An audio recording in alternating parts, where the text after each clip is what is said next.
10,000 ஆண்டுகளுக்கு முன்பே நம் முன்னோர்கள் அணு ஆயுதங்களை பயன்படுத்தினார்களா? சிவபெருமான் மேல பக்தி இருந்தா ஒரு லைக் பண்ணுங்க. மறக்காம சப்ஸ்கிரைப் பண்ணுங்க. நவீன அறிவியலையே அதிர வைக்கும் ஒரு மர்மம் அக்ஷர்தாம் மற்றும் சிந்து சமவெளி பகுதிகளில் ஒளிந்திருக்கிறது.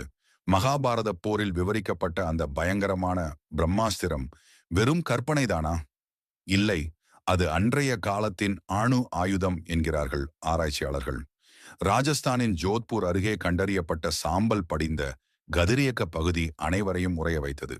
அங்குள்ள மனித எலும்புக்கூடுகளில் இன்றும் கதிர்வீச்சின் தாக்கம் இருப்பதாக சொல்லப்படுகிறது. இது ஹிரோஷிமா, நாகசாகி அழிவை விட 1000 மடங்கு பெரியது என்று புராணங்கள் கூறுகின்றன.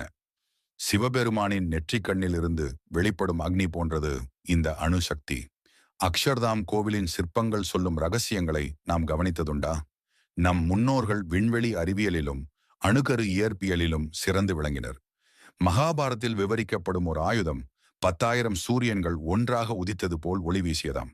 அந்த ஒளியும் வெப்பமும் நவீன கால தெர்மோ நியூக்ளியர் குண்டுகளுக்கு இணையானது. இடிபாடுகளில் கண்டறியப்பட்ட கண்ணாடி போன்ற தாதுக்கள் அதிகப்படியான வெப்பத்தால் உருவானவை.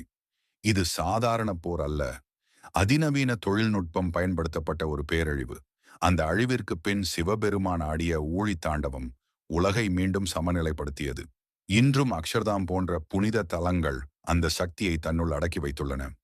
விஞ்ஞானம் தோற்கும் இடத்தில் மெய்ஞானம் ஜெயிக்கிறது என்பதற்கு இதுவே சாட்சி. நம் கலாச்சாரம் வெறும் கதை அல்ல, அது புதைந்து போன மகா உண்மை. வரலாற்றை மறைக்கலாம், ஆனால் உண்மையை ஒருபோதும் அழிக்க முடியாது. சிவபெருமான் கொடுத்த இந்த அறிவை தர்மத்திற்காக மட்டுமே பயன்படுத்த வேண்டும். நீங்க உண்மையான சிவபக்தனா? கீழே ஓம் நம சிவாய்னு கமெண்ட் பண்ணுங்க. மறக்காம சப்ஸ்கிரைப் பண்ணுங்க.